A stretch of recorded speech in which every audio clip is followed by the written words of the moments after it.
Paw? What's that? Well, it's just a bit of what you might call magic, perhaps. Oh, good Lord. It's just an ordinary little paw, dried to a mummy. And what's so special about it? He had a spell put on it by an old fakir, a very holy man.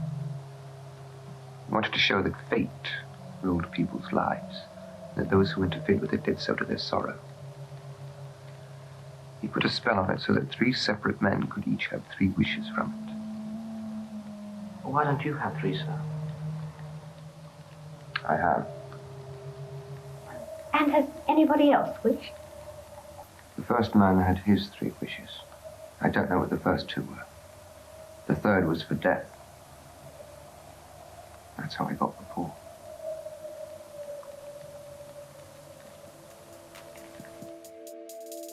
Welcome to Against All Oddities, the podcast about 3 brothers coming to terms with the oddly true and the truthfully odd. Today's episode is all about the dreaded and mysterious monkey's paw and the concept of the corrupted wish. Join us as we briefly discuss the appearance of the monkey's paw in Western pop culture, after which we will attempt to paw each other's wishes. If that weren't enough to wet your oddities whistle, this episode also features a revisit to our last episode on shadow people with some listener contributions that you don't want to miss. So in true monkey's paw fashion, we advise you to not meddle with fate. You absolutely must listen to this episode.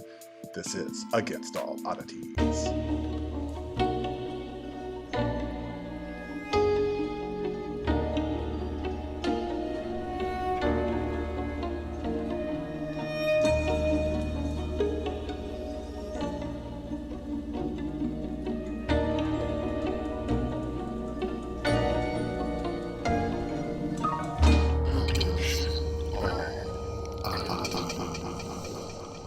Welcome to Against All Oddities.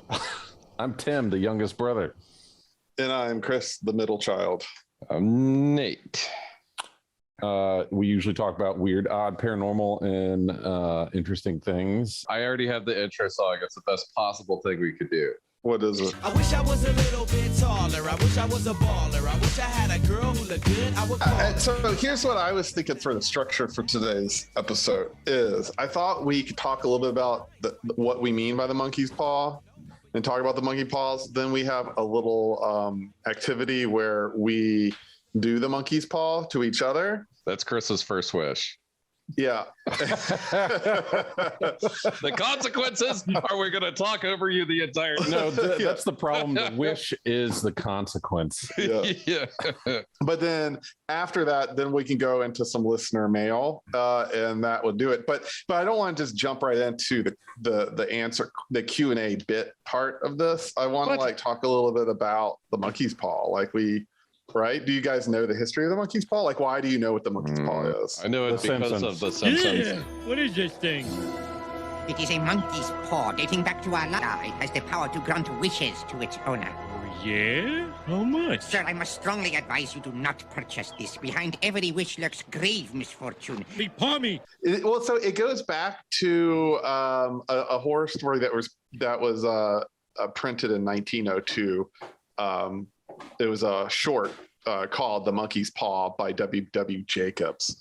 And it's the same thing. It's a story about a monkey's paw that grants you 3 wishes, but each comes with an enormous price for interfering with fate, right? So, and then that's kind of how that entered the collective, I guess, consciousness of the spoiled wish making, right? And so I was also thinking I have a 1-minute clip I wanted to play for you guys because I thought it was good timing because I've been watching that show What We Do in the Shadows. You know that one? I know it. It's so based on the movie. The newest season. I like the show better than the movie. I didn't at first, but it grew on me. The newest season's quite good, but they have a whole episode because there is a character in this new season that is a djinn, like a genie in a bottle. And so one of the main characters was had found a genie in a bottle and it granted him 50 wishes. And it's kind of a subplot for the whole season. It's his wishes, but they have a whole thing talking about the consequences of the monkey's paw. It's 1 minute long and it's quite good. So I'm just going to play it for you guys real quick because I'm sure you haven't seen it. I was pretty pleased with it. Let me just pull it up real quick. I wish to have the world's biggest penis. I see. Of course. Your wish is... Oh, actually, can I just call a quick timeout? Can I have a minute with Nandor? Sure. If you'll be so kind as to give us a moment, Jane. Is there a reason why you have delayed the bestowal upon me a giant dick? Be really careful here, okay? Because these gins, they like to be tricky. Yes, I have heard this. Yeah, and if you're not precise and perfect with your wish, it can come back to bite you in the ass. You're saying he's going to give me a penis? He's going to bite me in my own ass? Huh? No, maybe, yes, to teach you a lesson. Make sure that it's where it's supposed to be, not like a random spot like your forehead. I get what you're saying. Okay. But not so big that it crushes me. Good. And that it replaces my current penis, not an additional one. Or extra penis attached to the end of the one I have already. We should really be writing this down. Okay, read that back, please. No substitution of whale or other species penis. Yes. Part in possession of new penis. That's me. Should be able to comfortably perform physical activities such as walking, running, skipping, crossing legs, etc. Should not require purchase of new clothes. Now, are you sure about that one? Why do you ask? 90% of my business is penis enlargement. That much, really? Oh, yeah. And most clients don't mind buying new clothes to feature the updated package. Fine, strike it out. Very well. It has been struck. Very well, master. Your wish? Wait, you can't give him the world's largest penis by making everyone else's smaller. Oh, very good catch, Guillermo. Oh, shit. I mean, well done, familiar. I was moments away from giving every man in the world but Nandor a micro wang. Why would you do such a thing? It's just part of the job, I guess. I teach lessons about greed, desire, etc. by fucking with the wishes of my so-called masters. But you two have bested me. Your familiar has a very shrewd and incisive mind when it comes to the penis stuff. Thank you. Anyway. That is perfect because that's exactly what this episode is. Yeah. So each of us are going to make a or a couple wishes, and the other two are going to monkey paw it to ruin the wish somehow. Like, how is it going to turn around and teach you a lesson, even though you get everything you want? So I guess there is a power in the wish. You know, that's something, if you listen to a lot of like guided meditations of Silva and Monroe and all that stuff, manifestation's a big part of it. And that's like, everyone talks about The Secret, everything. All of that is totally monkey pawed. Like, if you like, I want money, you know, you don't want to have a relative die. Yeah, exactly. Like, you have to be very specific. Like, if you're trying to alter your reality to have whatever wish it is, it's 100% a monkey paw thing. So you really got to think it through if you're going to, and I love the manifestation thing because it doesn't have to be magic spelled weird, right? Like, because that's a thing. Yeah. Like, that's part of the magic manifestation stuff, in truly believing in all that, like what's happening, and that's how it works. But like, of course it works. Like, even if it doesn't work as magic, you're not like literally manifesting something. Like, what a great idea if you really visualize, you see your goal, you set a good goal. Like, and I don't think it needs to be crazy. Like, I want to be an elephant. Like, it has to be like, it has to exist in our consensus reality. So you can't be like, I want to fly, because that could never happen. Yeah, I don't think, maybe it could happen if you're subconscious, or breathe underwater or something. Yeah, it's not. You definitely can't do that stuff. But I 100% believe we manifested our current house we live in. Yeah, like, because there was no way we should be able to do it. I wasn't even in town. We owned a house, it was all kinds of weird risks and stuff and craziness. And it 100% happened because we were like driven, like, we will have this right now and make this happen.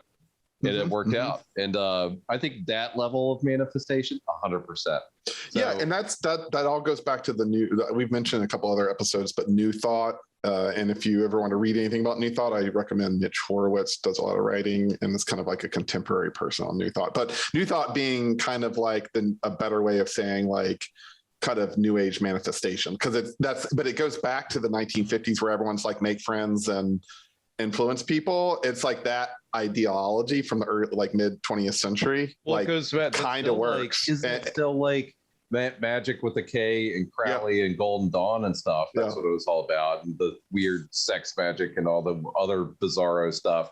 It's like this came a little later in the 20th century with the businessman, right? And like, so there's some really Mitch Horowitz writing on this stuff because it's very popular now, and it's the same ideas of kind of manifesting. Who is the 50s guy that had the video of that? Like he was like total like granddad video was sitting around. I'll have to look it up. It is absolutely fabulous because it's black and white. It's like, this is how you do it. I'm pretty sure it was Neville Goddard. I could pull a clip for that. If I wanted something in this world, and who doesn't, I would formulate an act which would imply that I have it. And then in my imagination, I would simply, having performed that act, I would yield completely to this being within me to execute it. I would fall off into sleep, convinced that he heard me, that he saw my act in faith. I simply yield completely to him, having acted. It's an act of self-commission. I perform the act. What act? I act as though I had what I sought. I perform an act, and then I yield completely to that depth of my own being and allow him from that depth to externalize it for me. All I have to do is to completely yield to this being within me, for he has ways and means I, on this level of my being, know not of. But anyway, I think it's like throughout time, it's something that always, people always like the idea of wishes, but I think part of it is like the instantaneousness of the wish. Like, I found the leprechaun and he gave me a wish, But then it's cursed because I guess it's like our desires are actually the thing with the poison or the flaw in it. So no matter what we wish, it actually will compound it. That can maybe be seen with like how lottery winners are always miserable. It's because the problems that you think the wish is going to like solve is often completely wrong. And so like you're putting the wrong medicine. Well, that's a lot sickness. of like forgiveness exercises and stuff like that. Or you should always be, if somebody is a complete dick to you, you should be able to forgive them, because even though they might intentionally be hurting your feelings or being mean or doing whatever, what they're doing in their mind is alleviating some pain or stress or helping them out in their life, even though you should realize that they are confused and wrong about their wish to harm you or whatever. Well, and that's why it's contagious. Yeah. I mean, that's the problem with a lot of the manifestation stuff is if you start, it's like, I want a new car. And it's like, well, why do you want a new car? And you can break it down. It's like, well, it's because I don't like my job and I have to drive there and my current car sucks. It's like, well, let's back it up a little bit more. It's like, no, why do you want the money? Like, why do you like these different like kind of materializations that aren't I'm really scared of my future? Well, why are you scared of the future? Well, because everything's scared. No, really go back. And that's also like, because I'm doing the whole Silva thing right now, goes back to like, they say like, well, really, where is your fear coming from? And almost always, it's like, not quite Freudian, but it's always like, well, what happened in your childhood that would add this fear into your psyche? So it's so embedded that you will sacrifice your happiness in life to have some horrible job or do whatever, or be mean to people or take from others or something, because you need that sense of security. Where is that really coming from? And if you're like, I need all the money in the world, then it's like, why? Like, what hole are you filling? And it's really the hole that's the problem. And so it's like, I want a jacuzzi. It's like, why? It's like, because I need to relax. And it's like, well, my back hurts so bad. Yeah, but is that actually because you have no ability to calm yourself? Like, and so it's like our wishes are like the ego's attempt at solving the ills of the id or something, and it will never work. And that's why all the wishes are always corrupted, because that comes out a lot. I mean, that's the whole thing with the ceremonial magicians. They're always like, be careful what you wish you, because if you want money, it can happen. There's all sorts of stuff to will that, but it is going to come through like your uncle dying. Well, that's the same with replace monkey paws with spell work. That's the thing, right? Like it all comes back, and like 99% of it is money, sex, and power. Or pray. Like I can't, like I won't name any names, but there's a social media person. It's like, thank you, God, for delivering us this new lawnmower. I appreciate it. We prayed so long, and then we finally went to Lowe's and bought a lawnmower. I'm like, what? I don't know if God really he's got a lot of problems. Yeah, that wasn't Jesus. That was Jesus, and he's been working at Home Depot for 18 years. Finally, I have my lawnmower. I can tell a quick story about that. It'll take like 2 seconds. I went to Peru in college, and there was a couple of guys that we went with that they were just running around, and instead of like, I don't know, I was too afraid to run around by myself. But I'd go eat food and do whatever. But a couple of the guys would just go out, even though they didn't speak the language, and just do whatever. Yeah. And there was this guy that was like motioning for one of them, like, hey, come here. And like, you want to have beer, cervezas, let's whatever, like party. And the guy I went with was like, yeah. And started to walk over, and somebody from the hostel we were staying at grabbed him, pulled him back because he happened to be walking by, and was like, no, you need to go back. And when we got back to the place where you're staying, he was like, that guy kidnaps Americans and calls their parents and demands money, and if they don't give it to him, we don't know what happens to him. Yeah. And so he was like, later that night, he got drunk, but he was processing what had happened and how close he was to like this level of danger. Yeah. And he was like, I just thank God, I thank Christ every day. And our teacher, Javier, if you remember him, the painting teacher. Oh yeah. Yeah. So Javier is a devout atheist.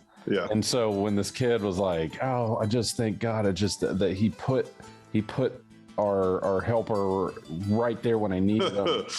And I forgot the guy's names. It was like Fred or whatever. And he was like, why are you thanking God? Why don't you go thank Fred? He's downstairs right now. He's right there. Go thank him. Yeah. I digress. I think that's also part of that is a control thing, right? Yeah. Like you don't, by taking things out of your control and decisions out of yourself, it makes it a lot easier process. A preordained religious thing. Then you don't, it's less to worry about. You less worry about your decisions, the future, blah, blah, blah, rather than like, I'm a dumbass. I need to improve myself. I need to be more alert. Well, that's another thing. This is a good lesson to learn. It's one thing is accepting chaos in your favor. Everything is chaotic. And there's other situations where you could say, be thankful for a higher power intervening. And I'm all about the thankful of the thankful higher power stuff. Yeah. It's so and that's part of it. You'll never in all that manifestation stuff. You actually have to start with gratitude for what you have, and any like AA stuff or anything that is like that. It's all about gratitude, because you will live your life in misery forever if you're never grateful. Right, because it doesn't matter if you get your wishes from the monkey's paw if you're not grateful for them. Or even the chance to have the monkey paw. Thank you, monkey paw. If you sat, your first wish would be like, my first wish is for this, ghost of the monkey whose paw this is to know how grateful I am to have 2 wishes. Maybe they won't turn out so bad. Well, that's also, I think there's a big misnomer too, because higher power doesn't always mean religion. Yeah, of course. Yeah, accepting something greater than yourself. Yeah. The whole idea behind the monkey's paw is like you take the djinn that's intentionally trying to twist your words, so you have to like get it right. Does it have to be a genie, or could it be? No. It's not a genie. That's what I'm saying. But it takes this higher power and it sticks it in front of you and says, "I'll give you 3 wishes," and that's your chance. And that's why it's a cool story. And people like it, and it's like multicultural. It's thousands of years old. Tim, do you think the 6-fingered man from Princess Bride feels like ripped off if he only gets 3 wishes. He's like, we should get like 5 fingers. Chris and Nate you're my Jen trying to twist my wish. And me and Nate are going to twist Chris's. Before you do that, should we get rid of all the Brandon Fraser wishes from what was from the movie? Bedeviled? Bedeviled. So good. When was the last time you watched that movie? I don't know, but we talk about it at great length in the Devil episode. It's so good. It's so good. Like, I want to be I wish I was the most sensitive man in the world. And then he keeps looking at the sunset and crying. He can't stop crying. It's so good. And no matter what, the girl just doesn't like him because he uses he wants to be rich and powerful, and he ends up like a Colombian drug lord. We did exactly what we said not to do, and I interrupted Tim and distracted. No, but that's another scenario. This story's been written 1,000 times. We're going to interrupt each other, but as long as we're on topic, we're all right. Continue, Tim.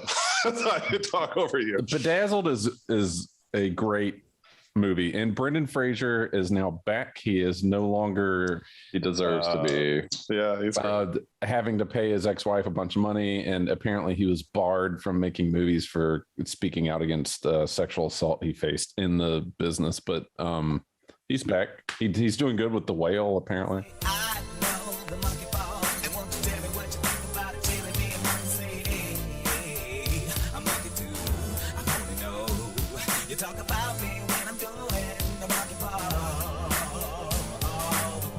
Are we going to take turns with wishes? We'll see. Let's see what happens. I wrote down some stuff. So all right. So also, is there a sound effect? So this one, good luck with this one. I wish instead of 4 fingers on my left hand, I had various utensils. A knife, a spoon, a fork, and a bottle opener, like a corkscrew. Yeah. And then my thumb is going to be a butterfly knife instead of fingers. How could that possibly go wrong? You have this power, but it is only available at the Waffle House. You mean I have a normal hand until I walk into a Waffle House? Like converts to that in the Waffle and then House, I get the Swiss Army hand? Yes. They're always smelly because you can't clean them. So your hand just always stinks of old food. That's a good one. Okay, fair. I tried to throw out a gimme on that one. Like, how could that ever go wrong? Yeah, no, that was a softball. That was a whatever. Softball. All right, I got a wish. All right, you want to rotate through a couple? Yeah, let's rotate. I wish to go on a Goonies-like adventure, but get to keep the treasure at the end. You can only take that adventure with people from high school and college that you still hate. and they're gonna get more money than you with your buddies. Yeah, I'm okay with that. Well, you just said the treasure, so you didn't specify what kind of treasure. So there is a rare bat guano that exists in the bowels of the earth, and it makes like exceedingly good coffee. Yeah, it's the smelliest, most bacteria-laden bat shit in the world. Or the adventure only miles underground. It only lasts 20 minutes. Like it's not even a day. But anyway, no, so it works out. There's a treasure, everyone gets it, but you're sloth and you can't ever change back. I actually thought about that. Goonies type adventure. I already thought about. I almost wrote it down. I was like, I'll end up being sloth. Or you'd get cursed that you go on that amazing adventure, but no matter how you tell it or how many people you tell, everybody in the world is bored with the story and just disinterested. All right, Chris, what's your wish? What if I do a normal one and see how you guys? Yeah. Normals are good. Yeah. Perfect health, physical health. Wait, does that include mental health? Because what if you have perfect health, but you're crazy? You just see, there you go. But that counts for everything. I think perfect health includes mental health. Yeah, I would, and emotional probably too. Yeah, so you can't trick it like that. But what's like the monkey paw for that? Your body would reject fun things. Like you couldn't have alcohol, you couldn't have fatty foods, you couldn't have sweets or sugar or gum. You couldn't have a carb to save your life. I have a problem with that, Tim. That's the truth for the perfect health. No. Yeah, exactly. It is the truth, though. No, but it's like isolating. Like I can't even be around other people because Yeah, but that's the like, thing. Everything in moderation. Oh, you know but what? You Here's- don't even get moderation. You don't get none of it. moderation. Exactly. It's like kale only. Like, or even worse, like I can't be around Wi-Fi because it melts your brain a little bit, and it's like I have to like sequester myself where there's no Wi-Fi. I was thinking more other people's bacteria. Yeah, exactly. So you'd be in isolation. You have to live alone in a desert for a on a very spaceship. long time. For like 150 years. Or you're frozen. Who says you're alive? Your body is in Yeah, perfect I'm health. alive, Demolition Man style. I'm alive, but I'm not. But you're not living. You're not living. That's I didn't specify that. So. All right, did you guys see on the news that the Demolition Man dummy of Sylvester Stallone was found at a thrift store? When he's frozen in an ice cube. It was I on the would roof pay of a money restaurant. for that. Oh my god. Oh good. But now That's he's the big one. strapped to like a dolly, and he's just all roped up. Like, I have would love one it. All right, shoot. answer for Chris's perfect all right, health. yeah. The only way you can stay in perfect health is to be coated in a 1/4 inch of Vaseline on your entire body at all times. yeah. It's airtight. It can smells very bad. And I'll give this to you. It could be either under or over your clothes. Either you one's choose gonna every be- day when you get dressed. Yeah, it doesn't matter. It's going to be terrible. That's my All right, that's my next monkey paw. Yeah. All right. You choose a pet like your satchel dog or Andy dog or whatever. They live forever.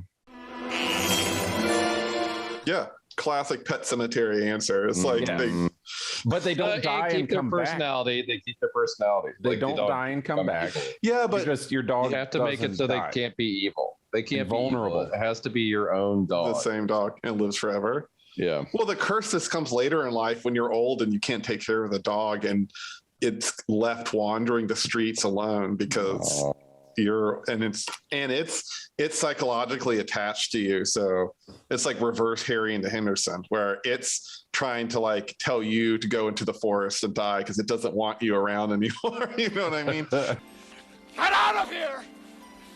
Can't you see we don't want you anymore? Why can't you go back where you came It's gonna from? be tragic, but like later. It lives forever, but it has to eat every year. It has to eat one of your appendages. Yeah.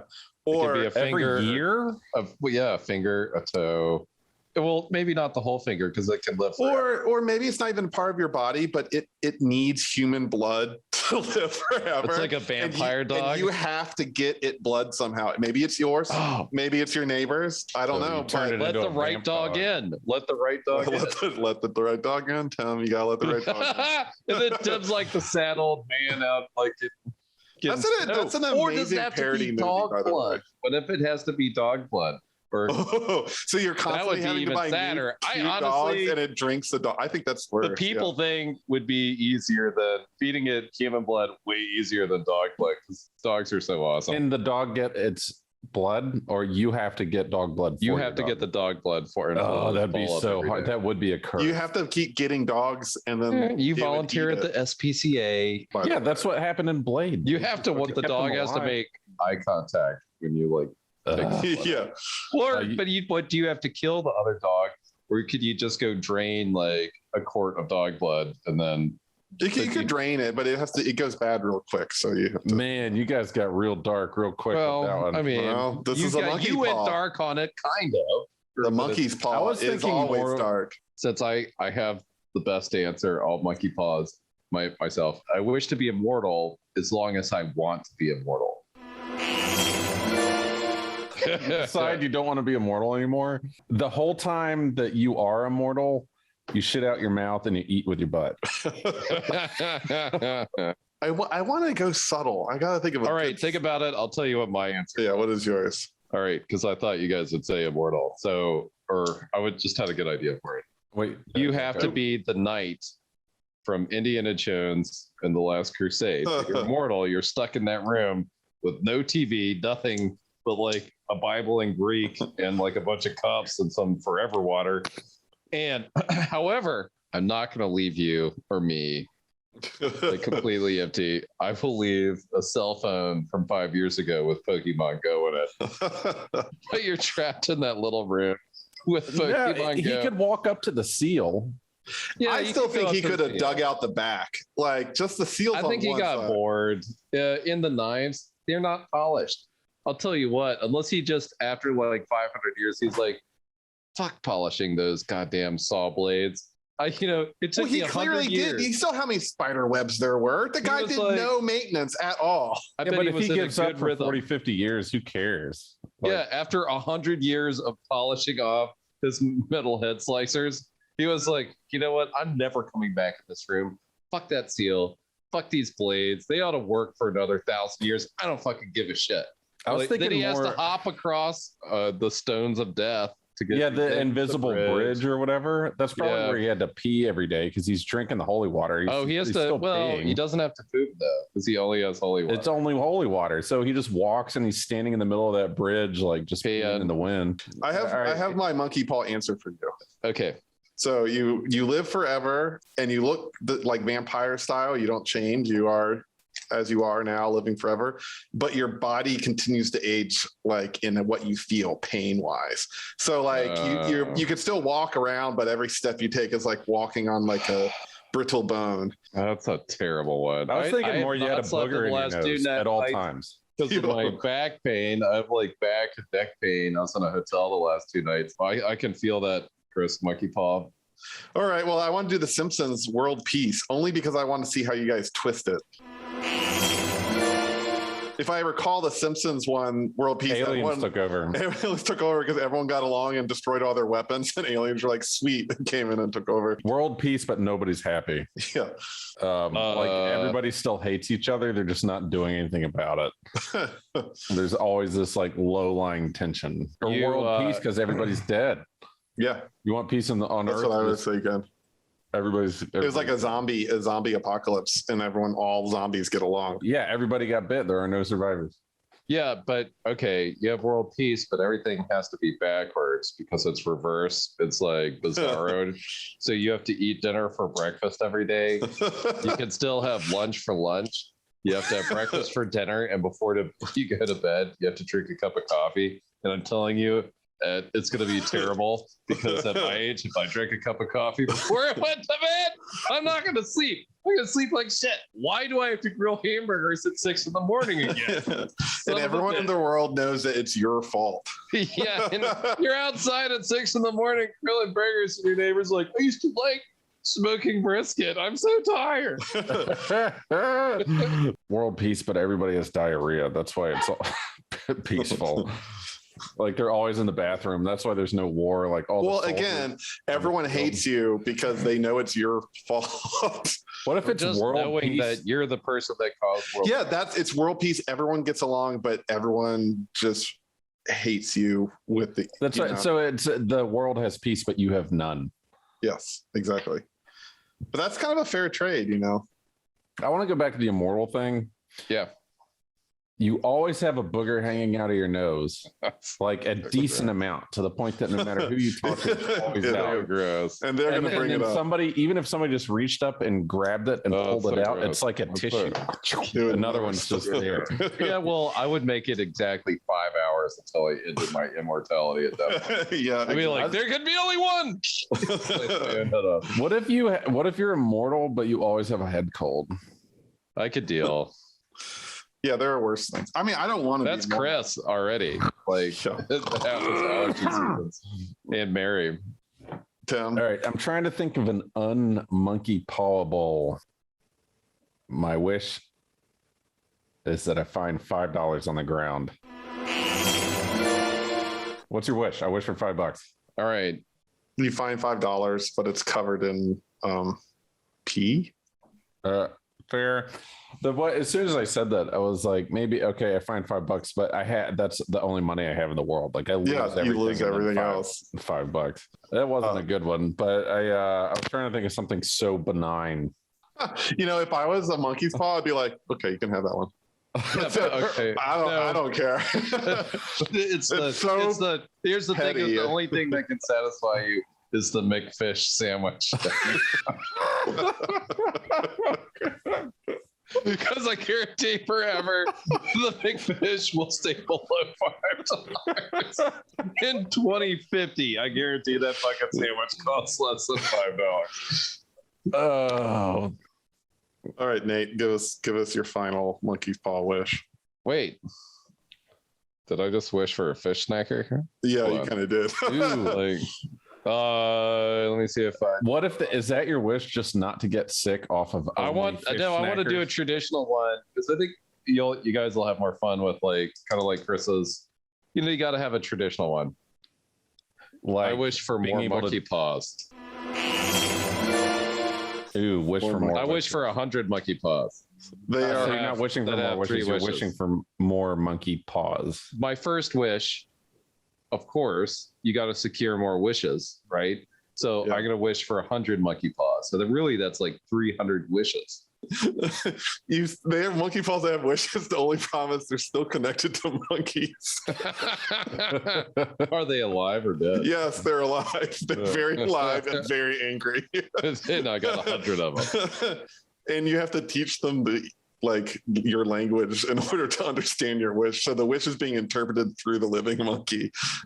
Ooh, yeah, that's another one. You get 50 monkey paws, but each monkey paw is a different language that it understands. And you have to figure out what language that is. I also think that needs to be attached to a monkey. One of my ones I wish, like, is you don't want to be, I was thinking between invisible on command or being able to remote view any target I wish whenever I want.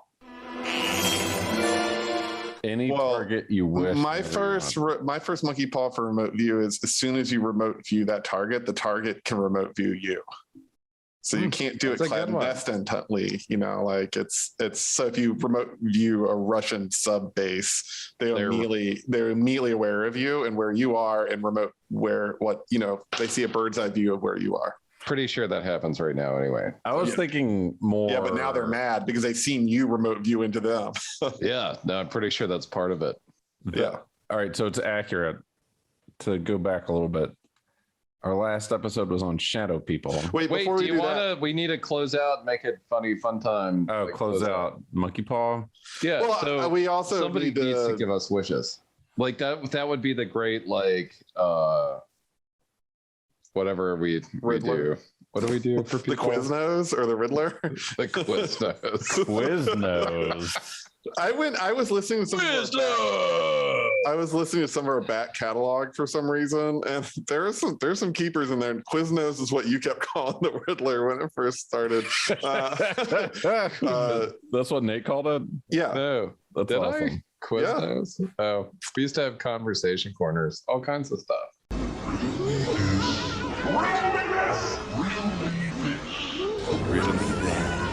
Yeah, so the Riddler is to give us your best monkey paw and your best monkey paw. And we will paw your monkey. Yeah. We'll paw you back. We'll paw you back on email. We'll paw you back on Twitter. We'll paw you back on a podcast. Yeah, whatever. That's great. So yeah, get at us at any of our socials or emails, wizard@dorfyu.com, dorfyu.com. Your wish, and like a monkey's paw, we will grant it, but we'll give you the twist, the fated twist on your wish. I do want to break for our sponsors though, real quick. The quest for the Grail is not about archaeology. It is the race against evil. Another option, of course, is to forget about the quest and go buy paranormal insurance at dorfyu.com. And we're back. We're going to be talking, we're going to be sharing some listener contributions that came in response to our last episode on Shadow People. So who wrote in and what's the story here, Tim? All right. So yeah, I got a link from Mike from the Neatcast and also an update that Matt, my former neighbor and still friend who had a shadow person experience, was the listener that we called out last episode. Instead of playing an advertisement for the Neatcast, I just said, Matt Walker, specifically a listener that we have, needs to listen to the Neatcast. Just Google them. You'll find them. Follow us. If you like us, you'll like them better. Yeah. So there it was. So Matt got back to me. He has listened to 6 episodes of the Neatcast now and has expressed enjoying it. So that was a successful advertisement. So we to our individual, who are we calling out this week? Somebody else is up. Chris, you pick. Meredith Gaglia. Ooh, that's your wife. But she doesn't listen. Does she not listen? She's never listened to a single one, even the one that she was on the Wives episode. Yeah. No, well, that's what Alicia and Meredith talked about it. And Meredith once said, I don't need to listen. I hear Chris recording it. And that is Alicia in the background listening to his recording. So she doesn't always get 100% of them. But now that you record in a different room, she's going to have to figure out a new excuse. I will say, like, a lot of people text Mary while they're listening. Oh, interesting choice. And with commentary. So here's that. So Matt texts me after he listens, and thank you, Matt. He sent me pictures of our YouTube video, so he watched that too. So Matt actually has a shadow person experience, but it's not personal. He has 3 children, and 2 of his 3 children have seen a shadow person, seemingly the same one. And let's try this. I heard your last podcast and immediately contacted Tim to let him know that both my oldest and my middle child have independently said they've seen a shadow man floating in the top corner of the bedroom, or one of the bedrooms in our house. Neither one of them have talked to each other about it, and both have had almost the exact same experience and now refuse to sleep in that room at nighttime. So his 3rd kid doesn't care about it and sleeps in the room without issue. You sure it's not the 3rd kid just astral projecting into their room? Get out of my room! I want my own room. That's the 3rd kid's trying to Scooby-Doo the other 2 kids to scare them out. It's a good story though. I also like to think the same with Jer from the Neatcast, and the same with my friend Matt. Hopefully it's just like a family member checking in on him. That's just like, I was gonna say it's probably granddad. Yeah, I mean that's the thing. That's what we were saying. Grandfather is like, hey, what's up, babies? Yeah, like shadow people, it's like our scary transdimensional things, but also that's just how we see dead people sometimes. It's just like it's hard to understand what you're seeing because it's kind of happening on a different plane. So it's like a shadow moving. So that's what we're hoping for, because if it's shadow people, we're all screwed. I think best case scenario, the youngest is just astral projecting into the other kid's room. To get the room, that's the room that they want. Yeah, exactly. Get out of my room. I'm so scary. Cool. So the next story I have is from Dustin. He has a podcast of his own. He has several actually now of their rewatch recap. And he also has Dustin Can Read and Watch. Oh, yeah. It started as just Dustin Can Read. He reads usually a young adult novel and has a guest come on and they break down the novel. Then they started doing that with some movies, some TV shows. And he's currently doing rewatch recap with the Scream TV series, which I didn't know was a thing until I listened to some of his episodes, and the police in that TV show are not smart. So Dustin wrote in, and here's what he said. Hey, y'all. This is my story of my shadow person sightings. I've always seen things out of the corner of my eye. I assumed we all did, but apparently not. As I got older, I noticed more shape to these things. When I was discharged from the hospital after a major surgery at 19, I woke up in my own bed early the next morning to see someone entering my room and standing beside my bed. Sleep paralysis set in at that moment. Exactly. And I was scared AF. It took a little while, but I was able to finally start moving, and I jumped my ass out of the bed so fast. About a decade later, I was sitting in the living room of a house I was renting with a friend. I was watching TV, which had a sight line just to the right of the front hallway through to the sunroom. As I was watching, I noticed a black silhouette of a person poking their head around the corner from the sunroom, looking at me, and then popping back around the doorway. I knew it wasn't a figment of my imagination. It was clear as day. I got up to check it out. which if this were a horror movie, it would be classified as a dumb move since I was home alone. Come on, Dustin. You know, of all the people who should know this. However, no one was there. Sometime later, my roommate was in bed one night and saw a shadow person exit his closet and walk out of his room. A friend brought a medium with her to my house who said we had several spirits passing through our house via a portal of some sort. Whoa, so portals... Okay, keep going. It could be a whole other episode. Yeah, it was a bit freaky, but explained a lot of the other ghostly experiences we had in the house as well. I wasn't worried because I feel I know how to deal with spirits who often seem to reach out to me. I might have some light... Yeah, see, I'm with you, Dustin. Yeah. I might have some light psychic abilities, which allows me to encounter others' ghosts or something, but that's a story for another day. Ooh, I want to hear that story. Yeah, the whole concept of portal immediately goes, you know how I'm always like, wow, it's not really a shadow person. It's probably a dead person we're perceiving. There's a portal involved. You might actually have a shadow person. Like, that's like... Or maybe it's not something coming totally in focus. Either, exactly. But portals do lend themselves to shadow because of the whole idea of transdimensional stuff. It's like anything can come through that door. That's good. Thanks for writing in. Great story. Sleep paralysis, such like immediately I know it's like you feel someone coming into the room and then you lock down. Like I totally is what happens to me when I experience it. I always feel like crap after it. Yeah, because you're getting attacked.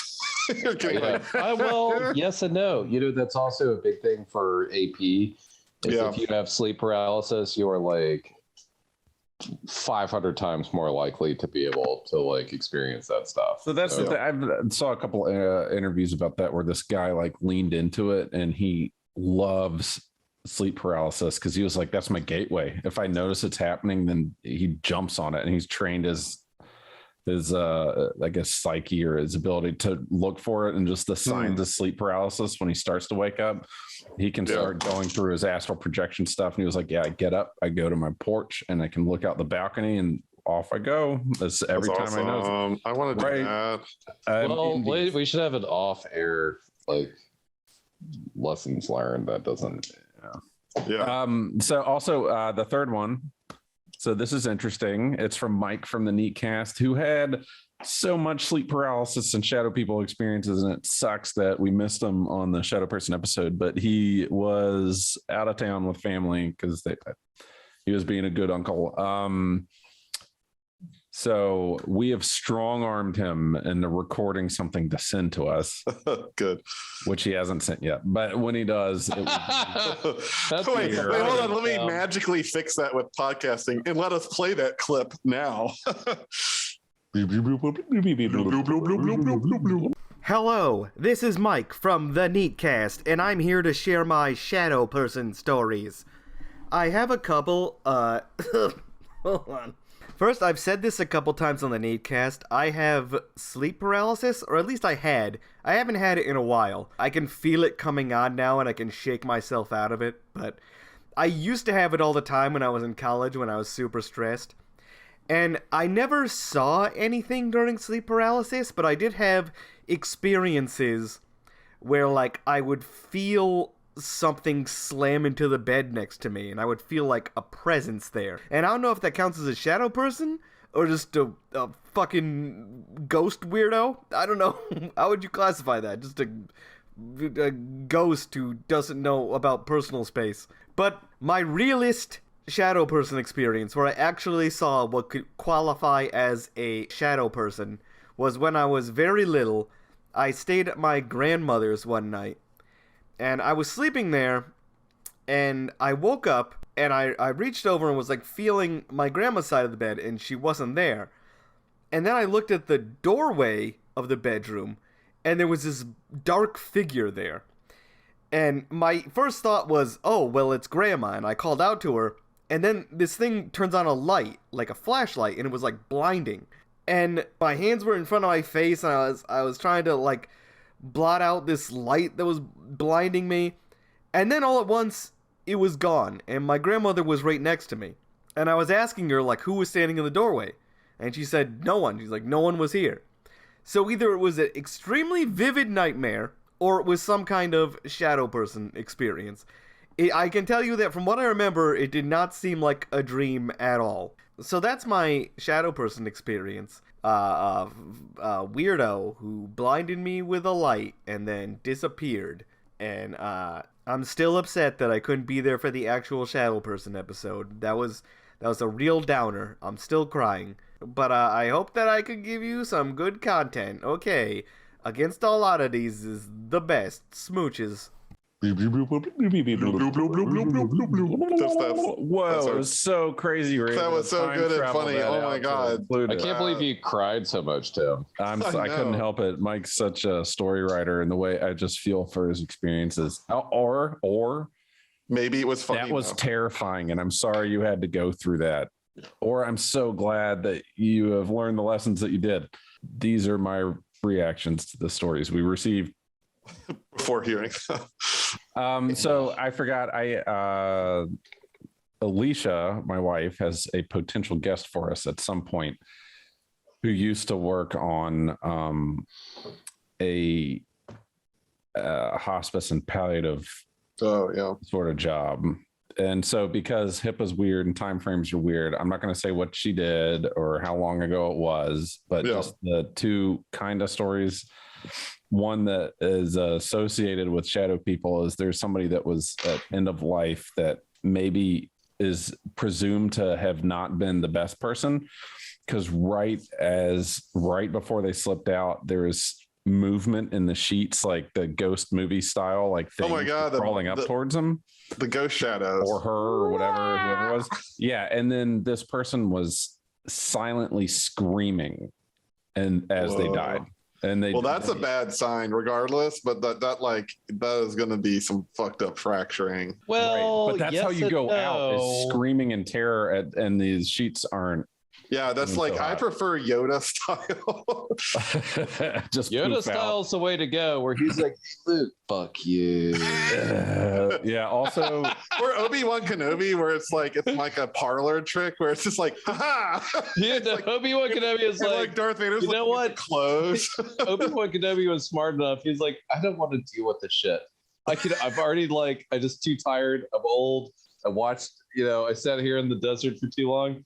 Fuck this. Go ahead. Watch this. Poof, magic. I'm a ghost. I pop it in. But he also chose right when Vader was going for a slice the body in half move. I know. I like that he held went on for the to it. Horizontal chop. Did you? He held on to it to the point that, do you remember Vader poke him? He was stepping on it, and it was like, what? That's so good. I actually just remembered a shadow person story I had completely, literally forgotten about entirely until just now. But it was when you were living in a warehouse and 18 shadow people. They were rats. Yeah. They were rats. It was like dental surgery every night. They helped. It's like what was that show? Teeth. Like Three's Company. It was like that, but with like shadow people. Three's Company. I was John Ritter. You're John Ritter. It played the song. We've been waiting for you. Where the kisses are hers and his. Three's Company too. Haunting like dark shadows with your arms around him, and Mr. Ritter is a skeleton. Hold on. I just really like the thought of a sitcom opening, like a solid 30 seconds of a very cheerful, happy song. And Chris is like, spills some eggs on the ground. Rat pets. And he's like patting his rats. The rats come up and eat the eggs, and then some shadow person is in the background and gives 2 thumbs up, like, and everyone laughs when the shadow person tries to get Chris, but it was an important Chris moment slips on a banana peel and falls. Or he wakes up as they're dragging him to hell, and they're like, oops, and he's like, you got me. Yeah. Chris, what was your shadow story? Yeah, so when I was like, we were all still living together. I was probably 7 years old. It was in the Weaver house, and it was late at night. We were all like downstairs, maybe watching TV. It was like almost bedtime, right? And I remember being like, I wonder why like mom doesn't make me go to bed, because I'm watching her silhouette in the kitchen washing dishes. And I thought that was kind of weird because like it was kind of late, but she was over there, and I kept waiting for her to like tell me to go to bed or something. And then mom walked up behind me and was like, we got to go to bed. I was like, huh. Like the silhouette was in front of me. Like I thought this tall, shadow of a person in the kitchen washing dishes with mom because we were all kids. So it was neither of us. And I remember just looking at her and being like, it's, like kind of waiting for mom to finish the dishes. And then mom just comes up behind me. It's like, are you ready or something? And it's like, whoa, that's, like kind of a continuity break. Like, and then I turned around, it was mom. Then I looked back and there was no one in the kitchen, but it was all like simultaneous. I didn't like the Weaver house. And if you recall, you had the scary room. I was scary, and I refused to sleep in there. I slept on a sleeping bag in a hall when we first moved there. Oh, really? For like 6 months. I mean, that room was like less good. You had a crawl space. It was horrifying, and I refused to sleep in it for 6 months. And when I had to sleep it, mom's like, okay, no more sleeping in the hall in a sleeping bag. Like, I had to sleep on the bed. I curled up in a ball in the center of the bed because there was a hollow space behind the bed, underneath the bed, and a crawl space around it. I was scared until I was like 14 years old, when I was like, whatever. But I didn't like the crawl space behind it. And the only ghost thing I can remember from that is there was a chair in the crawl space in that pheasant taxidermy. And I walked in there one time, and there's an old guy sitting in the chair, and I turned around and walked out and shut the door. And then I was like, convinced myself it was a dream. Whoa, really? Yes. I didn't know that. That's I've awesome. never told anybody that ever. See, we got some repressed Weaver well, it's not memories. repressed. It's just like silly because I probably dreamt it anyway. But I have a very vivid memory of opening the door. There's that weird orangey yellow chair in the corner and the stuffed pheasant. I walked in, and this old guy was sitting in it and just looks at me, and I got scared shitless because I was like 10. Turned around, walked out, shut the door, and then like ran downstairs, and then probably didn't sleep for like 6 days. I had no idea. It was terrifying. Last story. Yeah. Same deal. Somebody's first day working in a palliative type situation. Unknown location, unknown time. Location, unknown. Was it Roanoke? Person, time. It definitely was. It was something that rhymes with Roanoke. Yeah. It's Chincoteague Island. 1978. So this family somehow, like, it was an expected passing of a family individual, and they didn't want anything done. All natural, all anything. You take family member to the family the way it should be. Land, and you bury them as pretty cool, by the way. It's awesome. But here's the problem: there was like a 2 to 3 hour distance, and they wanted nothing done, and they wheeled their deceased family member out with a sheet over the gurney. And they were like, well, and they got approval. Yeah. They got legal approval to transport their family member, because you have to get it approved. And they're like, yeah, whatever. But one question apparently that wasn't around, or just wasn't thought about or something: what type of vehicle are you driving? Yeah, they're going to weekend at Bernie's. Weekend at Bernie's. Jeep Wrangler. Holy So crap. on day one, family member who was deceased propped up in the back with a seat belt, and they had to drive 2 to 3 hours. It's so good to get them where they needed to go. Oh, day one. Which I think is great. I mean, it's great. Have one last ride with your family member. Yeah, I think it's roll cool. the window down or whatever. Mary had never seen Weekend at Bernie's before. We just watched it. Good. Nice. Good. And she almost enjoyed it. There may be some logistical fallacies in that movie, but yes. Well, that's probably our episode for today, but we do have a good one coming up. Yeah, we do. Our Halloween episode. Yeah, Halloween. What is it? It's going to be The Devil and the Blacksmith, and it's going to be our sort of version of that. Oh, so that's probably enough about next episode. We won't give away too much. Thanks again to everyone who contributed to this episode with your stories about shadow people. That's Mike from the Neatcast, and Tim's friend Matt, and Alicia, and Dustin. Thanks so much. This is Against All Oddities.